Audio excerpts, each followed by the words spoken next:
You're just such an old man. What? Come on. Such a geek. Yeah. How's it going, guys? We thought it would be fun to do a new series we're calling Overrated or Underrated, parentheses, or accurately rated. Perfectly rated. Perfectly rated. And this series, we're going to talk about a few hot button topics that clients and friends and people we know actually ask us in real life often about. And we're like, this could be fun. Yeah. Maybe this will be of importance for the people on the internet. I mean, nothing ever goes wrong on the internet when you talk about hot button topics. Yeah. So here we go. It's totally safe. So I have 2 questions that I'm going to ask Ricky, and he has 2 that he's going to ask me. And we're going to explain our reasoning for whether we think it is overrated or underrated, or we're going to argue about it because we probably have different opinions, and that's just kind of the way things go. That's how the cookie crumbles. Yeah. So, do you want to start first? Sorry. Oh. My shorts were short. Okay. So, do you want to start first? Sure. I'll start first. So, underrated or overrated weightlifting belts?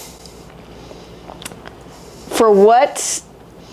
Who's asking? You just have to answer underrated or overrated. Give me your reasoning. Is there, okay. Well, my answer will be based on that information because I feel like that is the number one thing that I take into consideration if like I had a client asking me this. It would be, who is this person? What are their goals? How long have they been training? How good is their form? And how much weight are they lifting? Because honestly, like without that information, it's really hard to say if it's overrated or underrated or just accurately rated. For Gen Pop, so like most normal people that just like go to the gym and work out like casually, they're not necessarily training for anything specific. They're not trying to max out. They're not trying to be a power lifter, an Olympic lifter, or do some sort of crazy strength training regimen. For those people, I would say overrated because, I mean, I'm sure everyone's kind of had the experience of like going to a big box gym and seeing the dude that's like, you know, doing bicep curls With the weight belt. with the weight belt on. Straps. And that's just fun and unnecessary. So definitely overrated in that scenario.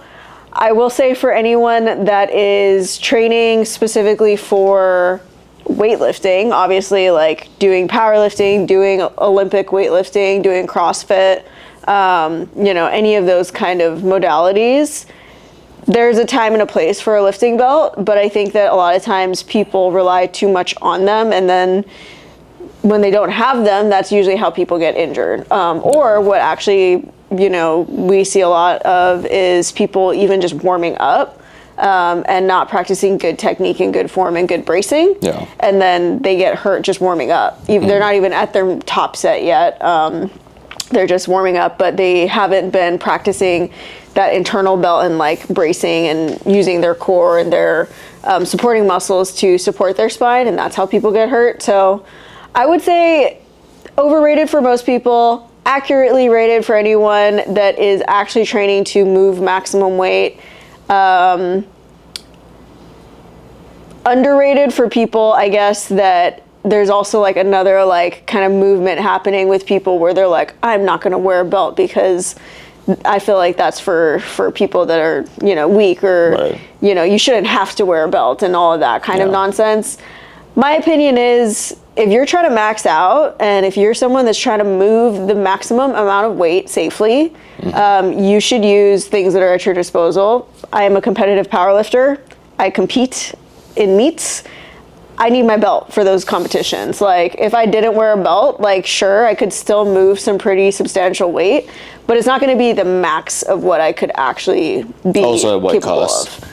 Yes, also that. It's just like it's like, I understand the sentiment. Like definitely you don't need to be, if you're like doing 50% sets, like my rule is I don't put my belt on until I'm at like 75% of my max. And that's like, even on some of those sets, some days, depending on how much volume I'm doing, I still won't put my belt on like till I get to like 80 or above. But that's like a very personal decision, and that's because I've been training for years and I kind of know when I need to put it on. And there's also some days where like you just need a little extra support, and then there's some days where you feel amazing and you're like, I don't need the belt right now. You know? I do think at the end of the day, it's, for me, I look at a training belt for Gen Pop is like almost like you have training wheels on, and you're never going to be able to really ride your bike, you know, without it, because you're always relying on this like external equipment to like help you with that cue.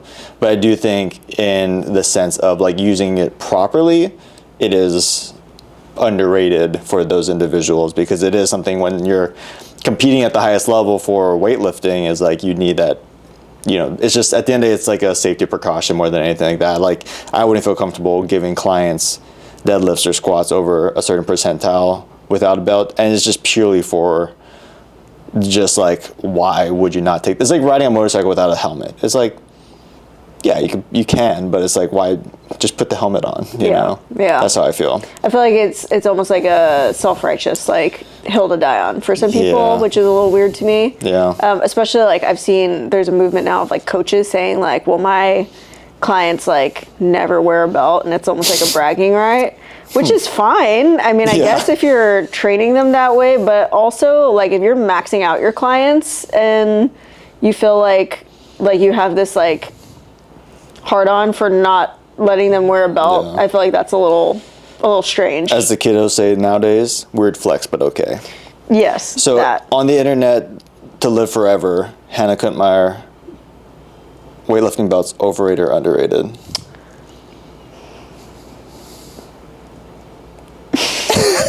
It's so hard. It's so hard to say. I know. I'll say overrated, just because most people are not competitive athletes. Boom. Most people are not competing in power, and I am a little skewed because that's my world that I live in. But I know most people don't live in that world. It's a very strange world. So I'll say for most people, overrated. I would agree with that. Yeah. I would place it overrated as well. Yeah. Yeah. All right. Moving on from lifting belts.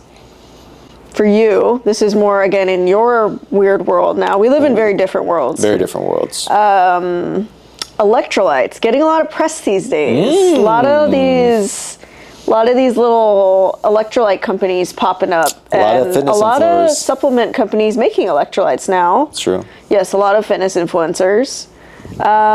So in your opinion, as a endurance athlete, as a running coach, as an Ironman, as a person living in hot and humid Hawaii, working outside a lot, electrolytes, overrated or underrated? This is going to be a hot take. I think it's going to set our portion of the internet on fire. I think electrolytes are underrated. And there's a few reasons why. So at the end of the day, electrolytes, you know, I think I really do think at the end of the day, electrolytes, all they are is overpriced salty water. Like, that's pretty much what it is. It's salt and carbohydrates and water. And people, like, supplement companies are selling you for a ton of money. The reason why, though, I think it's underrated is because I think too often people are, one, underhydrated in general, especially in the endurance space. So this kind of goes back to, like, what you're talking about with the belt. The resistance belt in your world, underrated because of, like, the sport that it's eliciting. But I think it's not just for like endurance athletes are the ones who are not like one staying hydrated, but also taking in enough electrolytes. I think it's just general population. People just aren't drinking like enough water, staying hydrated enough, especially clients here in Hawaii who maybe work a blue collar job and are outside all day, and then they're going to the gym or just like, I mean, just being outside, working outside, and like you're moving stuff and you're not taking in any electrolytes from how much you're just perspiring here. I just think it's such an easy way to stay on top of your hydration that's available. And yeah, like theoretically you could just make your own like pink Himalayan salt and squeeze like a lemon inside of water, and it's pretty much the same thing. But to me, it's also like the consistency of just knowing like, all right, one scoop of this a day and then boom, like I'm good, like on top of my water intake. I just think it's like, why not do it kind of a thing, you know? Do you think that people that are not currently exercising should be taking electrolytes. So let's say I'm Wendy. Shout out to Wendy works a 9-to-5 office job. She's indoors most of her day. Yeah. She doesn't work out. She drives to and from work. Yeah. And after work, she goes home and she feeds her kids, and then she takes a shower and go to bed. Do you think Wendy should be drinking electrolytes? No. So your thought is more so for like active people, or how would you? I think electrolytes are overrated. You're like putting a total like, oh man, yeah. I mean, so yes, for active people who are extra, I think the product of electrolytes is underrated. Because I think it's just such an easy like to consume thing. It tastes good. It's like available. It's been around forever. It's such an easy thing to consume for the sake of hydration. But like say like yeah, like if you are just Wendy doesn't need electrolytes. She just needs to be making sure she drinks, just drink water. But like even then, like how many people are just like not drinking enough water? I feel like that's more of like drinking water, underrated. Drinking by water a long is shot. underrated. Yeah, that's like a universal. Like that's not a controversial one at all. This one is like I am kind of going back and forth in my head because initially my gut and my heart says it's underrated because I think it's so easy to like. It's just such like a easy thing to add to like people like clients that I'm training and you know like even for myself like I drink a ton of electrolytes. I love electrolytes.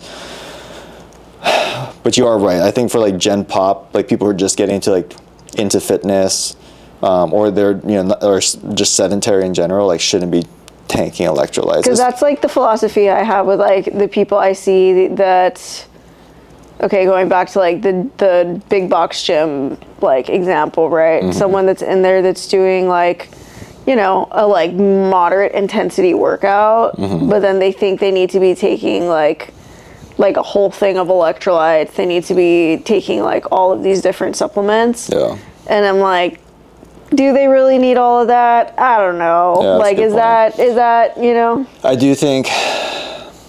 I think it is one of those things. Not trying to convince you. No, I'm just saying. Like I think realistically, it's one of those things where like I'm so far on like the end of the spectrum of like I sweat. I'm one of a heavy sweater in general. Like I sweat a ton, but I am like someone who is outside a ton. I'm running a lot. I'm doing a lot of endurance sports, and so it's like I'm constantly trying to stay on top of my hydration. Like I'm constantly in this flux of like trying to consume more salt, right, in my diet. And it just is such a convenient product for me. But I guess it is realistically, objectively, it is one of those things like you're saying with the lifting belt. Like for my like specific niche, like it's super underrated. I do think there is something that it is more accessible to more people, but I think realistically more people than not don't need it. So in that case, I come to the final conclusion. Electrolytes, overrated, unfortunately. That what a emotional journey, roller coaster. What a journey we went on. Okay, well. God. I hope I didn't sway you. I think you did. I'm going to throw away all my electrolytes. I'm sorry. You brought up good points. Your electrolytes taste like dude. No, okay, terrible. That's a hill I would die on. My electrolytes taste so good. They're terrible. All right, let's move on to the next question. They're not good. Let's move on to the next question. Okay. All right, the next subject. Underrated or overrated? Sleep. Oh, definitely underrated. 100%. 1,000%. This is the one that every single client that I talk to that's like telling me that they're not seeing progress in the gym, or they don't know why they're not losing the weight, or they don't know why they're plateauing with their lifts, or whatever the reason may be. Like the trifecta is nutrition, sleeping, and recovery. Yep. Right? And obviously sleeping is a part of recovery, but when I think of recovery, I think of like time between training sessions, not overtraining, like stress, that kind of stuff. Yeah. Sleeping though, my God. That is the one that people just do not, they don't want to talk about it. They just really don't. I don't know what it is. It's like I could tell someone like, oh, okay, you need to like cut out more of this and, you know, swap out these things in your nutrition. Like, you need to be getting more protein, you need to be cutting back on your like, I could tell them like all of those things, literally no problems with it. But the minute that you bring up how's your sleep, people get a little defensive. They get a little defensive and a little guarded about it. I don't know what that is. I think for a lot of people, I'm realizing that a lot of people feel like it's not in their control for some reason, in the same way that other things are. Like, I think when people think about like nutrition and training, I feel like that's like very much for a lot of people, like this feels like my realm of things that I'm like in control of. Yeah. But I think for a lot of people, sleep seems like one of those things that's like out of their control in some way. Totally. I mean, obviously, for some people, and I do understand that there is a specific like part of the population that it really is hard for them to control that. Like, we were just talking earlier today with a client that works a graveyard shift, and he starts work at midnight and works till 8 in the morning. Yeah. And he's also going to school and doing all of these other things. So it's like, for someone like that, it's like, yeah, like that's a tough hand of cards that you've been dealt with. Or if you're like dealing with insomnia, or there's a bunch of reasons, for sure. There's a lot of things that can impact that. Having kids, I mean, getting up every 2 hours to feed your baby, like, you know, all of those things. And so those are very situational. But for most people that do not have things like that, that just are night owls, they just can't really seem to get into a good rhythm with sleep, it's a hard conversation to have. But I swear, if that was something that we all took equally as seriously as our workouts and as all of the other things that we do on our day-to-day, if we took like sleep as importantly, I think the world would be a much better place. I think people would feel a lot better. A lot less road rage. A lot less just anxiety and just so many things. Yeah. And you'd also probably see a lot more progress, because literally that I try to tell people this when we have conversations about, like, you know, if they're upset they're not seeing progress or something like that. It's like, your body is not gonna make gains in the gym. Yes. Just straight up. That's just not the way the body works. The body gets broken down in the gym. We're like tearing apart our muscle fibers, but those muscle fibers get rebuilt when we sleep, when our body is at rest, and when we recover and we refuel, and then we let our body do its natural thing. It's like an amazing system that's set up, but it will literally only do that if we are sleeping and if we are getting high quality sleep. And I think, you know, a lot of people just don't get good quality rest. Yeah, totally. I do think, like, I mean, this is, of all the things we're going to talk about today, this is the most 360 no scope slam dunk, like 100% so underrated. Like, and to go to your point about the control, I think that hits, I think there's two aspects of it. The first thing, you hit the head on the nail, is people think it's out of their control compared to other things like that, you know, like nutrition and exercise. I was one of those individuals. We talked about this recently. Like, it is insane that like most of the population, I feel, have this mindset of like they just will be on their screens until they get tired. But their screens are literally used to stimulate their brain. Yeah. So like, you're stimulating your brain and hoping that you're going to be falling asleep. That just doesn't compute. But I was the same person. I used to watch YouTube videos until I would pass out in college, you know, even when we started dating. Yes, I was going to say even when we were engaged, I mean, like, until we started, like, really until we were married, and you really were like, yo, this isn't good, you know? And I was like, no, I need it to like help me relax and like fall asleep. And, you know, I told myself the story of like, this helps me sleep, but it's the total opposite. And until I started to cutting out that screen time, you know, and like actually having a bedtime routine, it made my sleep quality higher, and that increased my performance in so many different aspects in life, right? So it is one of those things that we think like it is like out of our control because we're unconscious when it's happening, pretty much, right? But at the end of the day, our routine and the environment that we set up for success is what we can control. That's what we should be focusing on. All this other stuff is like, yeah, we can't control, like, you know, like the kids and the jobs and, you know, those kind of things are like a little more outside of our control. But even in those seasons, like, are you limiting screen time? Are you using an analog alarm clock? Are you helping yourself by setting things up, like your bed space, right? Like, and making sure that's a sacred place. We're not bringing work into that area. Like, it's just, that room is for sleep, and that's it. You know, it's a cool environment. It's a dark environment. All those things affect, like, our sleep and recovery. So we love sleep. Love sleep. We love sleeping. Oh my God. It's like the best thing ever. We joke about how, like unironically sometimes, going to bed, laying down at the end of the day.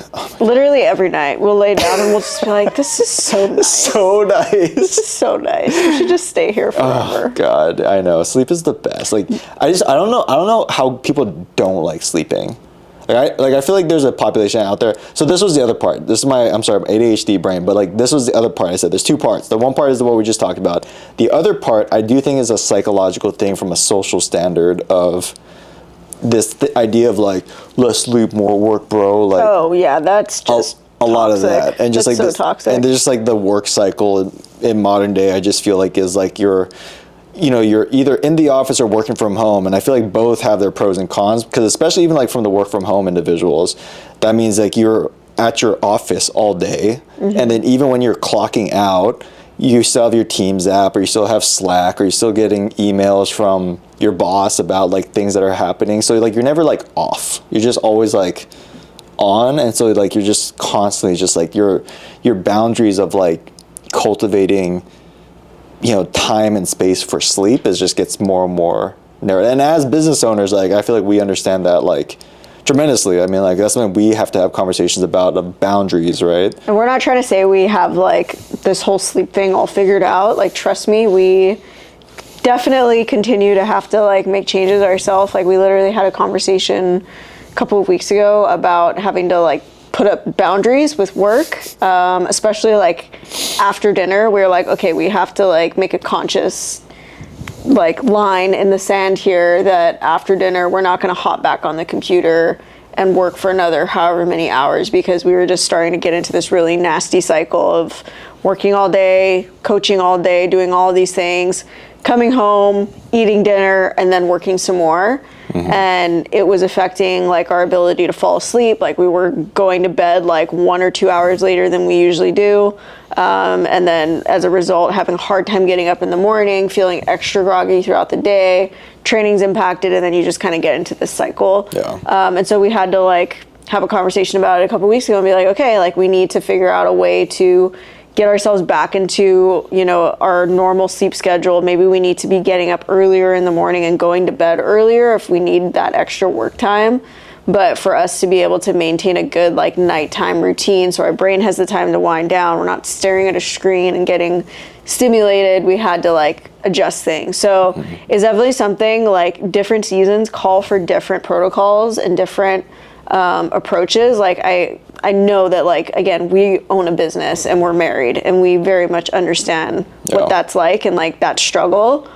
But you have to at some point like have those boundaries in place and know what you're willing to sacrifice. Or if you do say, okay, I have to get this done tonight, know that it's going to impact something. It's like everything always has a give and a take. There's always a butterfly effect somewhere else.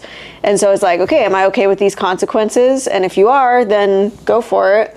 And if not, then figure out a way to make sure that you're still able to maintain that routine. Yeah, you'll do what you prioritize. So I think that's the biggest thing, again, with these videos that we make, and also like this, why we're so passionate about this specific topic. I think it is one of those like areas in health and wellness that have been kind of demonized and not brought to the forefront as much as some of the other stuff. So as to big sleeping fans, let's make sleep fun.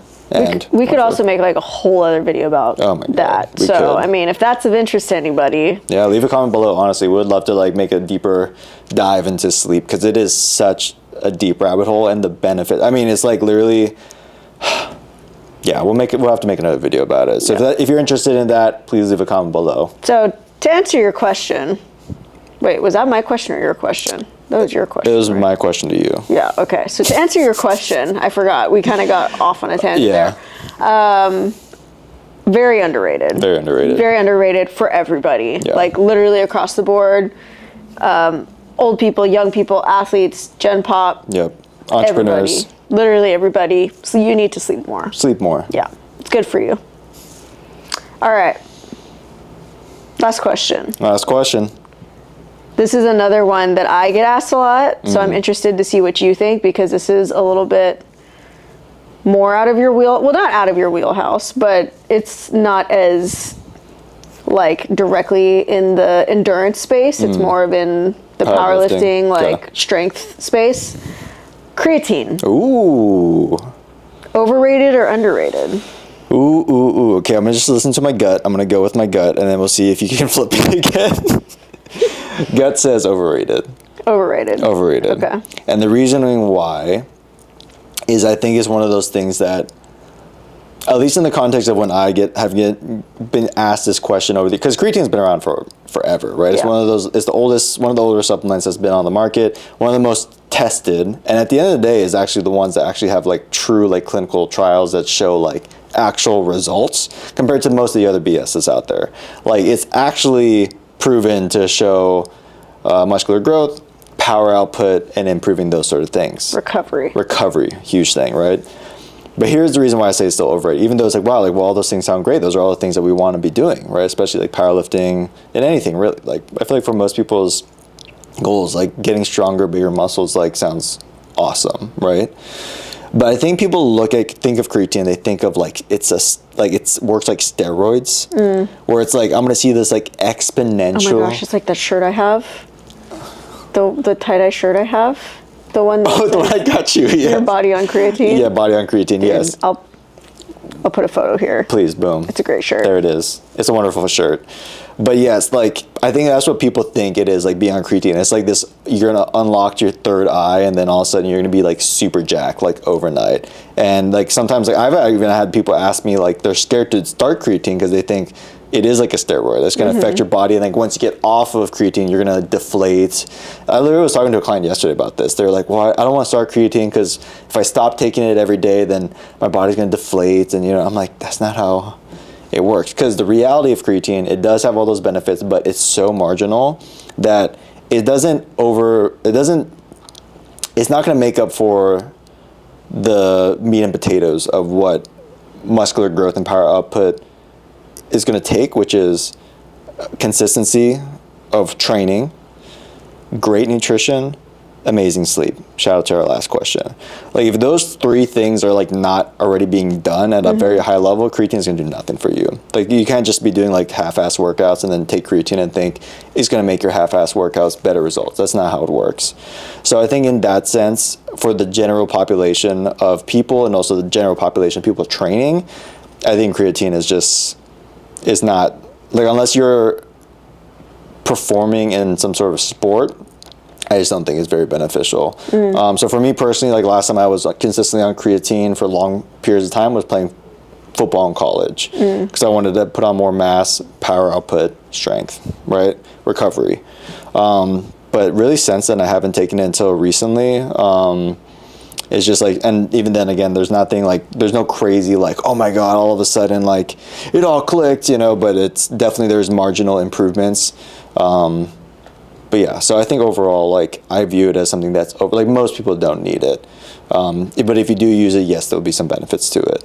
You shouldn't be like relying, that shouldn't be like your safety net to be like, this is what's going to push me over the edge. Like, no, like the hard work, dedication, consistency, that's what's going to get you to your goals. This just helps like move that needle a little bit. I agree with that. Yeah. I would say definitely creatine is not one of the big rocks for change. Like, the big rocks for change are the things that you talked about, like consistency, quality of training. So like volume, weight you're lifting, quality form, and recovery. And all of those things I think are like the big rocks for change that most people like, they want to skip over those to pick up pebbles, which I'm not entirely sure what that is in the human brain, where we're like, I know these things are going to make a big difference, but let me like grab this pebble instead. And I feel like that's what a lot of times supplements end up being for people, is like, Like, they don't want to hear like how they need to be increasing the weight they're picking up or increasing the volume of their training. They want to hear about the supplement that they can take that's going to get them jacked overnight that doesn't exist. Yeah.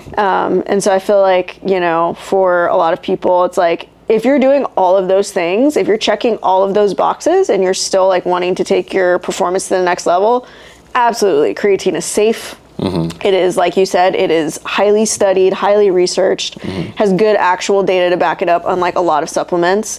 And for a lot of people, it's like, you know, you're probably not going to even really notice too much of a difference, but it is going to be doing something for you if you've checked off all of those boxes. But if you haven't checked off all of those boxes yet, you're just leaving money on the table, because it's like you haven't really done the work to be able to even justify needing to take a supplement like that. If you've been training for years, you know, you have been doing all of those things, you have consistency with your program, consistency with your nutrition, and you like want to continue to get stronger, by all means go for it. Yeah. But supplements are just one of those things. I think people just like the idea, I can take this thing and it's gonna do the work for me, and that just doesn't exist, unfortunately. As a wise man once said, supplements without the hard work just makes your shit more expensive. Who is that? I don't know. Oh. It's just someone once said that. Someone once said it to me, and I thought that was a great line. Yeah, I mean, that's a pretty good, yeah. It was probably a football coach, but I just remember, like, distinctly just being there and be like, well. Yeah. Yeah. A lot of money grabs. A lot of money grabs. And I think that's the thing, too, is like, I think for those who want to try some sort of supplement, like you said, like, it is the most safest and like the most studied. But at the end of the day, it doesn't, like, train hard, be consistent, keep showing up. That's where all the real change comes from. But yeah. With the disclosure that we both are taking creatine. Yes, exactly. So it's a great supplement. It is. But for most people, overrated. Yeah, it's not where you should be starting. I think that's like the thing, like what you said about the boulders and pebbles, that's so important. It's like, it is a part of the journey, but don't skip the big, meaty rocks that are training, sleep, nutrition. Like, that's what's important. All the other stuff, add on once you have those other things like locked in. But it's not where you should be set. That's not day one. That's chapter 40, you know, of your journey. So yeah, great answer though. Yeah, agree. Cool. All right, well, that's another video in the books. This has been a lot of fun. I've been enjoying doing this. Yeah. We definitely... I don't know if anyone's watching, but I mean, if they are... Yeah, kudos to you. If you made it this far... Yeah, if you made it this far in the video, please leave a comment saying like, hey, at minute whatever, timestamp it. I'm still here. We appreciate you so much, because Hannah and I really enjoy making these. They are a lot of fun, and hopefully, again, this creates more dialogue in a safe area where, in the fitness industry, where there's so much confusion and so much... I don't know what the right word is, just like... You know, like opinions. Opinions. Thank you. A lot of opinions. We have opinions. We do. And again, sometimes we're wrong, and like you saw in this video for the electrolytes, opinions can change. And I think that's important. So we want this to continue to be a place where we can have that open dialogue about health and wellness. But if you guys have any questions for underrated or overrated, please drop them. Please drop them. That would be a lot of fun. It would be fun, because then we can shout you out and let you know, like, hey, this is from you. That would be a ton of fun. Yeah. So thank you guys for watching this video. Be sure to subscribe, like this video, and we'll see you in the next one. See ya.